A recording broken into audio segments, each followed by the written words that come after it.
समीर दाऊद वानखेड़े का फर्जीवाड़ा धीरे धीरे सामने आ रहा है।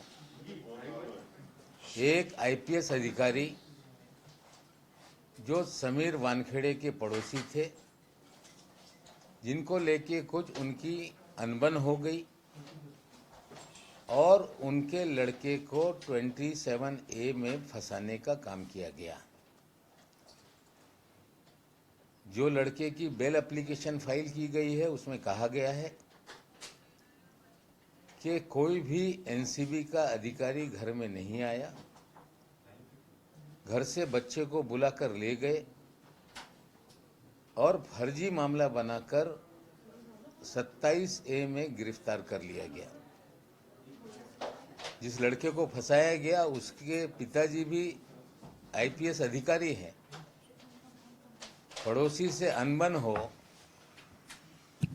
तो जेल में डालने का खेल जो इनका है, जो फर्जीवाड़ा है, ये खुलने लगा। और एक अधिक जानकारी दे रहा हूं कि जिस लड़की को इन्होंने डिवोर्स दिया था, वानखेड़े को डर लग रहा था कि लड़की हमारे खिलाफ कभी भी खड़ी होगी।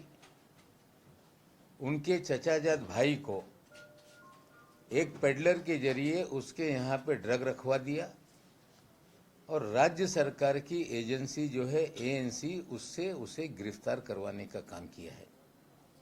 लड़की के घर वालों को डराने की कोशिश की गई कि हमारे खिलाफ बयान दोगे तो पूरे खानदान को ड्रग पेडलर बना के जेल में डाल देंगे।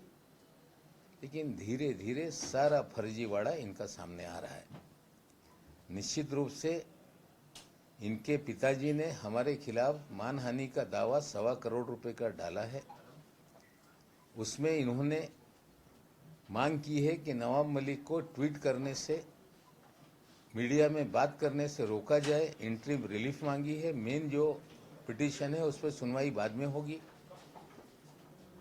हाई कोर्ट ने उस पर सुनवाई की थी और कुछ हाई कोर्ट के ऑब्जर्वेशन थे कि एक विधायक और पार्टी का जिम्मेदार प्रवक्ता होने के नाते और गहराई से चीजों को देखना चाहिए था। इस ऑब्जर्वेशन के बाद हमने और चीजों को गहराई से देखी। महानगर पालिका के सारे रिकॉर्ड हमने निकाले।